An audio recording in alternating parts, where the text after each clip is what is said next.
2021년 1월 19일 LA 온누리 교회 가정에서 드리는 영상 새벽 예배입니다. 오늘 말씀은 마태복음 4장 12절에서 25절 흑암의 큰 빛으로 오신 예수님입니다. 요한이 감옥에 갇혔다는 소식을 듣고 예수께서 갈릴리로 물러나셨습니다. 예수께서 나사렛을 떠나 스불론과 납달리 지역의 호숫가에 있는 가버나움에 가서 그곳에 사셨습니다. 이는 예언자 이사야를 통해 하신 말씀을 이루시려는 것입니다. 스불론 땅과 납달리 땅이여, 호수로 가는 길목 요단강 건너편 이방 사람의 갈릴리여, 어둠 가운데 살고 있는 백성이 큰 빛을 보았고 죽음의 그림자가 드리운 땅에 앉아있는 사람들에게 빛이 비쳤다. 그때부터 예수께서 말씀을 전파하기 시작하셨습니다. 회개하라, 하늘나라가 가까이 왔다. 예수께서 갈릴리 호숫가를 거니시다가 두 형제 베드로라 하는 시몬과 그 동생 안드레를 보셨습니다. 그들은 어부들로 호수에 그물을 던지고 있었습니다. 예수께서 말씀하셨습니다. 와서 나를 따라라. 내가 너희를 사람 낚는 어부로 삼을 것이다. 그러자 그들은 곧 그물을 버리고 예수를 따랐습니다. 예수께서 계속 더 가시다가 다른 두 형제를 만나셨습니다. 그들은 세베대의 아들 야고보와 그 동생 요한이었습니다. 그들은 아버지 세베대와 함께 배에서 그물을 손질하고 있었습니다. 예수께서 부르시자 그들은 곧 배와 아버지를 두고 예수를 따랐습니다. 예수께서 갈릴리 지역을 두루 다니시며 회당에서 가르치시고 복음을 전파하시며 사람들의 모든 질병과 아픈 곳을 고쳐주셨습니다. 예수에 대한 소문이 온 시리아에 퍼졌습니다. 그리하여 사람들이 병을 앓는 모든 사람들을 예수께 데리고 왔습니다. 그들은 온갖 질병과 고통으로 괴로움을 당하는 사람들, 귀신 들린 사람들, 간질병에 걸린 사람들, 중풍에 걸린 사람들이었습니다. 예수께서 그들을 고쳐주셨습니다. 그러자 갈릴리, 데가볼리, 예루살렘, 유대, 요단강 건너편 지역에서 온 수많은 사람들이 예수를 따랐습니다. 할렐루야! 함께 찬양하시겠습니다.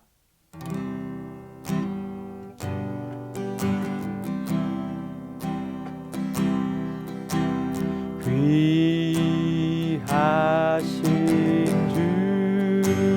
주여 날 붙드사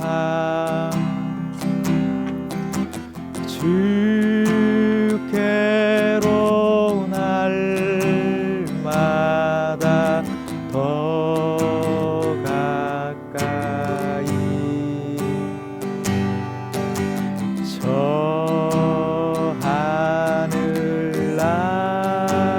하늘나라 나 들어가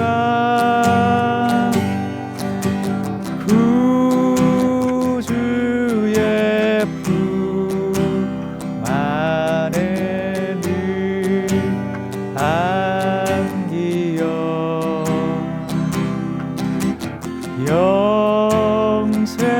영생의 복 받기 원합니다.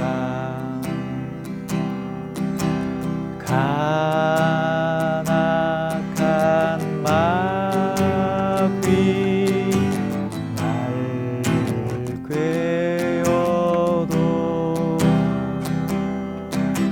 주 예수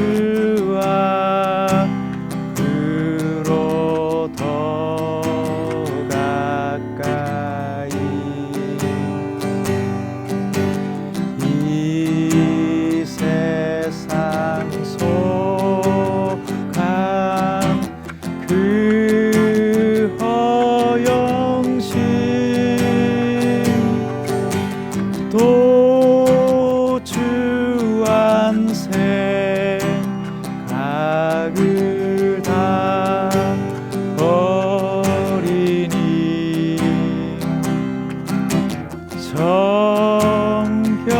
정결한 맘 내게 늘 주소서. 아멘. 할렐루야. 오늘도 하나님께서 함께 하시는 복된 한 날 되시기를 예수님 이름으로 축복합니다. 해밍웨이의 유명한 소설인 노인과 바다를 보면 노인이 천신만고 끝에 대어를 낳고 기뻐합니다. 그런데 그 물고기를 갖고 돌아오는 도중에 상어떼를 만나서 물고기 살이 다 뜯긴 채 결국 앙상한 뼈만 갖고 항구에 도착합니다. 해밍웨이는 이 작품에서 사람이 세상에서 뭔가를 이루려고 몸부림치고 애써보지만 결과는 허무한 것이다 라며 인간의 실존을 말하고 있습니다. 자, 여러분, 어떻게 하면 우리가 남기는 인생을 살 수 있을까요? 성경을 보면 창세기 1장 28절을 통해 하나님은 우리 인생들이 열매를 맺어야 한다는 절대적인 사명을 주셨습니다. 오늘 말씀 속에 보면 어두운 이 세상에 큰 빛으로 오신 예수님이 바로 그 어두움을 깨트리고 빛의 역사를 이루시는 장면을 통해서 우리 인생에도 햇볕들 날이 있다는 사실을 보여주고 계십니다. 오늘 빛 대신 예수님과 함께 열매 남기는 인생을 묵상해 보겠습니다. 요한이 감옥에 갇혔다는 소식을 듣고 예수께서 갈릴리로 물러나셨습니다. 예수께서 나사렛을 떠나 스불론과 납달리 지역의 호숫가에 있는 가버나움에 가서 그곳에 사셨습니다. 이는 예언자 이사야를 통해 하신 말씀을 이루시려는 것입니다. 스불론 땅과 납달리 땅이여, 호수로 가는 길목 요단강 건너편 이방 사람의 갈릴리여, 어둠 가운데 살고 있는 백성이 큰 빛을 보았고 죽음의 그림자가 드리운 땅에 앉아있는 사람들에게 빛이 비쳤다. 당시에 갈릴리와 베레아 지방의 분봉왕이었던 헤롯 안티파스는 이복 동생인 빌립의 아내였던 헤로디아를 아내로 삼습니다. 이것은 당시 도리상으로도 맞지 않고 유대 율법으로도 위법한 일이었습니다. 그러나 헤롯 안티파스가 갖고 있는 권세 때문에 아무도 그 일을 잘못되었다고 말하지 못했습니다. 자, 이때 세례 요한이 나서서 헤롯 안티파스의 그 행동을 책망합니다. 그러니 이 헤롯 안티파스가 화가 나서 요한을 투옥시키게 된 것이죠. 이 소식이 예수님께도 들려집니다. 그런데 요한이 감옥에 들어갔다는 소식을 들은 예수님이 언뜻 우리가 볼 때 이해하기 어려운 행보를 보이십니다. 바로 갈릴리로 물러가셨다가 나사렛을 떠나 스불론과 납달리 지역의 호숫가에 있는 가버나움에 가서 사셨던 것입니다. 어떻게 보면 예수님이 몸을 숨기신 것처럼 보입니다. 그러나 여기에는 이사야의 예언을 이루려고 하는 예수님의 깊은 의도가 있으셨습니다. 자, 이 장면을 좀 더 이해하려면 역사의 한 토막을 돌아볼 필요가 있는데요. BC 722년경에 아수르 왕이었던 디글랏 블레셀이 북이스라엘을 침공해서 멸망을 시킵니다. 그리고 아수르 사람들을 사마리아 땅으로 이주를 시켜서 갈릴리 사람들과 함께 결혼하게 하는 혼혈 정책을 씁니다. 결과적으로 갈릴리와 사마리아 땅은 하나님도 섬기지만 이방인도 겸해서 섬기는 혼합 종교를 받아들이고 맙니다. 이런 갈릴리를 향해서 정통 유대인들이 이방의 갈릴리라는 말을 쓰면서 멸시하고 천대하고 철저히 모든 기회에서 소외를 시켰던 것이죠. 그러나 여러분, 갈릴리 출신들에게 무슨 빚볼 일이 있었겠습니까? 자신들을 바라볼 때 어두움 가운데 살고 있는 백성, 죽음의 그림자가 드리워진 땅에 앉아있는 사람들이라고 여길 수밖에 없었던 것이죠.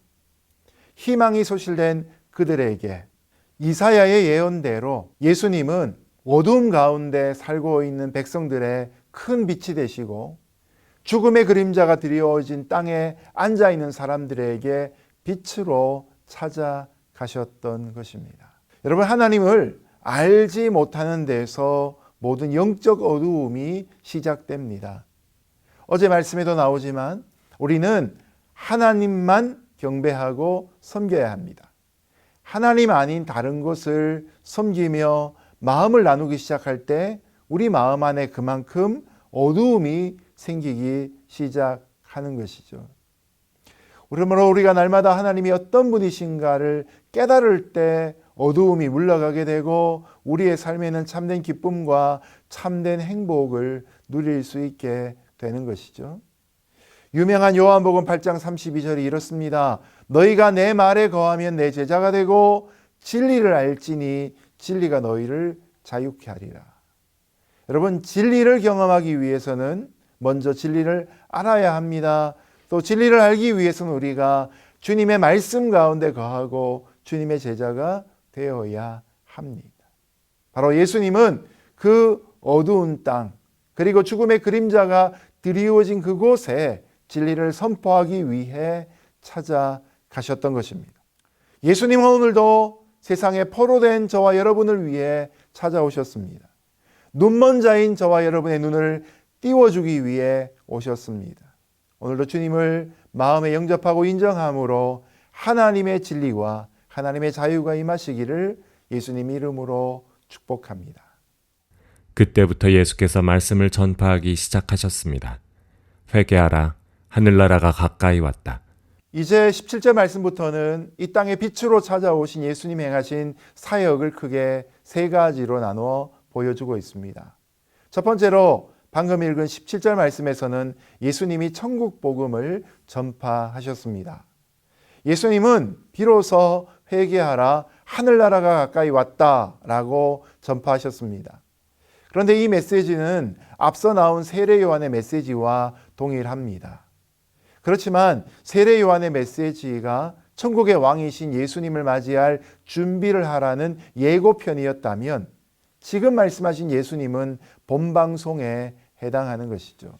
천국은 우리 인생들이 추구할 최고의 가치이고 참된 희망입니다. 많은 사람들이 이 땅에서 영원히 살 것처럼 생각하고 세상에 소망을 두고 살아갑니다. 또 반면에 어차피 죽을 인생인데 살아있을 때 열심히 즐기다가 가야 되겠다라는 사람들도 있습니다.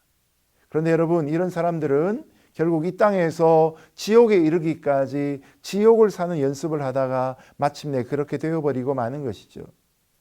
저와 여러분, 믿음을 가진 신자들은 어떻게 살아야 합니까? 이 땅에서 하루라도 더 천국을 맛보아야 합니다. 또 하루라도 더 천국을 연습해야 합니다. 매일매일 연습하는 대로 결국 우리가 영원한 천국에 들어가게 되는 것이죠. 천국문은 지금도 회개하고 예수님을 영접한 자에게는 활짝 열려 있습니다. 우리도 예수님처럼 열심히 천국 복음 전할 수 있는 하루가 되면 좋겠습니다. 예수께서 갈릴리 호숫가를 거니시다가 두 형제 베드로라 하는 시몬과 그 동생 안드레를 보셨습니다. 그들은 어부들로 호수에 그물을 던지고 있었습니다. 예수께서 말씀하셨습니다. 와서 나를 따라라. 내가 너희를 사람 낚는 어부로 삼을 것이다. 그러자 그들은 곧 그물을 버리고 예수를 따랐습니다. 예수께서 계속 더 가시다가 다른 두 형제를 만나셨습니다. 그들은 세베대의 아들 야고보와 그 동생 요한이었습니다. 그들은 아버지 세베대와 함께 배에서 그물을 손질하고 있었습니다. 예수께서 부르시자 그들은 곧 배와 아버지를 두고 예수를 따랐습니다. 두 번째로 예수님은 제자들을 부르셨습니다. 자, 예수님이 천국 복음을 혼자 전하신 것이 아니고 먼저 천국 복음을 전파할 일꾼을 찾으셨다는 것입니다. 이를 위해서 예수님은 갈릴리 호숫가를 거니시다가 그물을 던지며 열심히 일하고 있는 시몬과 안드레를 주목하시고 와서 나를 따르라, 내가 너희를 사람 낚는 어부로 삼을 것이다 라고 부르셨습니다. 여러분, 이런 예수님의 초대에는 이들을 향한 분명한 소망과 기대가 담겨져 있습니다. 지금은 그냥 그들이 어부에 불과하지만 예수님은 그들을 사람 낚는 어부로 만들겠다라는 것입니다. 그리고 어두운 죄악의 바다에서 떠도는 인생들을 건져내어서 빛과 생명의 세계 가운데로 인도하시겠다는 계획을 품고 계십니다. 다니엘 12장 3절에 이런 말씀이 있지요. 많은 사람들을 옳은 대로 돌이키는 별과 같은 인생이라는 것입니다. 여러분, 지금 이들은 사람 낚는 어부의 인생으로 의미 있는 삶으로 초대받고 있습니다. 비록 현재의 그들의 모습은 원석같이 투박하고 그들의 생각은 짧고 그들은 자기 생각만 하는 사람들에 불과하지만 예수님과 함께 3년의 공생애를 통해 훈련을 받을 때 장차 그들은 구원 역사의 주역으로 하나님께서 삼으시고자 하는 것이죠. 그들은 이런 예수님의 부르심에 모든 것을 버려두고 예수님을 따르고 있습니다. 그리고 예수님 거기서 더 가시다가 배에서 그물을 깁고 있는 두 형제 야고보와 요한도 제자로 부르셨습니다. 이들도 지체하지 않고 곧바로 배와 아버지를 버려두고 예수님을 따랐다고 마가는 기록합니다. 이는 그들이 예수님 안에 있는 큰 보화를 발견했기 때문에 가능한 일이었습니다. 결정장애란 표현이 있지요.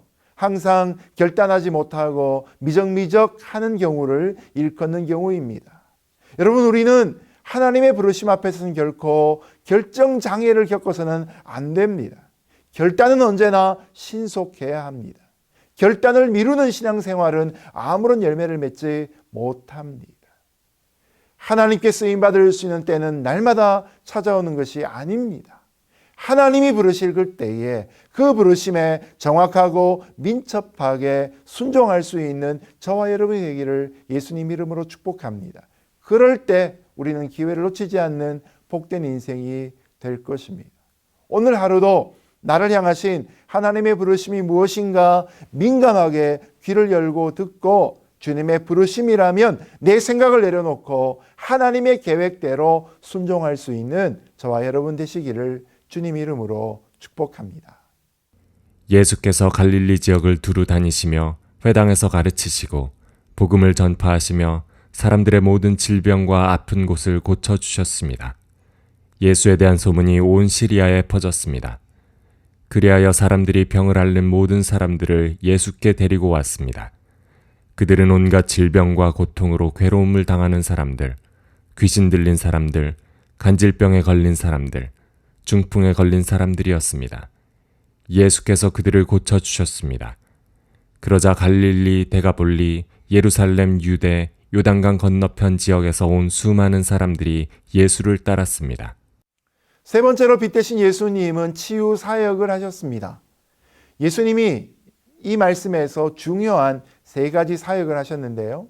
이 4장 23절이 1:1 제자 양육 교재에도 나오듯이 가장 핵심적인 제자의 삶을 보여주는 것입니다. 첫 번째로 예수님은 갈릴리 지역을 두루 다니시며 회당에서 가르치셨습니다.